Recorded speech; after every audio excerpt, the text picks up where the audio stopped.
Electric Cafe.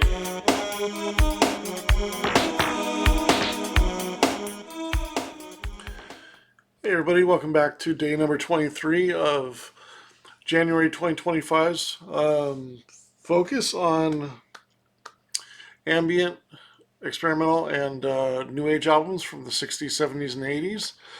Today I'm looking at David Borden's 1981 album called Music for Amplified Keyboard Instruments. So David Borden was born in 1938. He's an American composer and keyboard player of minimalistic music. He's also the director for the digital music program at Cornell University. He's a founding member of Mother Mallard's Portable Machine Company, founded in 1969, which was sort of, your Tangerine Dream sort of electronic music outfit slash group. And this is one of his solo albums from 1981. It's called Music for Amplified Keyboards Instruments. This is the original pressing. I did later get this sort of reissue came out in 2014. I haven't got a chance to open it yet because I still have an original copy, but I do really enjoy the album, and it's always been a favorite of mine of experimental sequencer music from the late 70s, early 80s. And so I do own a second copy. I originally first bought this in about 2002 when I was at Orpheus Records in outside of DC area. During that time, I was heavily involved in trying to find new 70s and 80s ambient music and experimental and new age music that I didn't really know. A lot of me doing this month of January focus on that is a lot of those picks have been from that time of me kind of learning more about what came before the music that I was interested at the time during the 90s and early 2000s. And this was certainly one of my picks that I found during that time.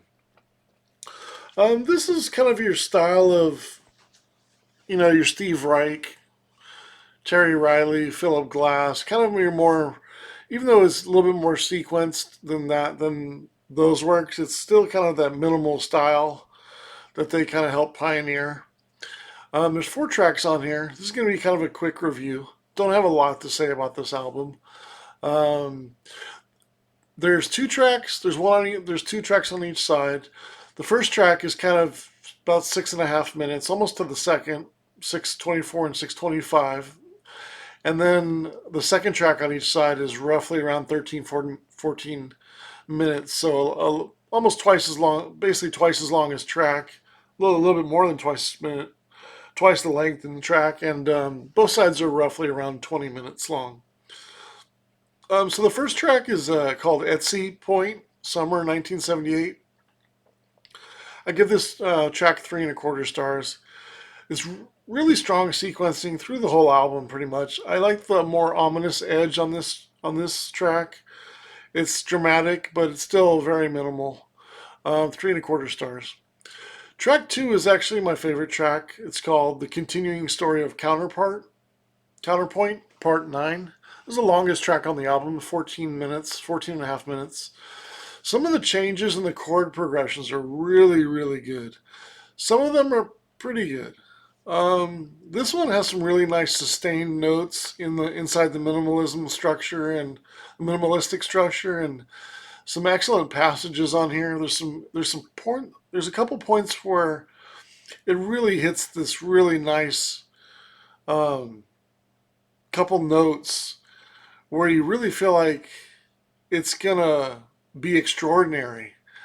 And right when it kind of gets to the extraordinary part, it kind of goes back to the more the more major chord changes. In that respect, it kind of loses a little bit of the momentum that I feel that it has, as far as it, because it's so minimal and evolving. I feel like some of the tracks maybe should have stayed more in the minimalism change, as far as like the tones and the scale of the notes. If it would have done a little bit more I would like this album and this track specifically even more so. But I give it 3.5 stars. It's my favorite track. Enfield in Winter is the third track. This one's a little bit darker. It's 2.25 stars. And then track 4 is the continuing story of Counterpoint Point 6 or Part 6. This one's similar to Part 9 of the Counterpoint. Different chords, maybe a little bit more positive, I would say. I also gave this one 3 stars. So I add up the stars. It's 12 stars divided by 4, which is a 3.00. So I give that's roughly around a 70. So I give it a couple extra points for just the sequencing on the album and the experimental sound of just the overall album. I really like the flow of the album overall, and I think it doesn't really hit any cheesy points, and that's really important for having kind of more of an abstract, experimental and minimalistic album.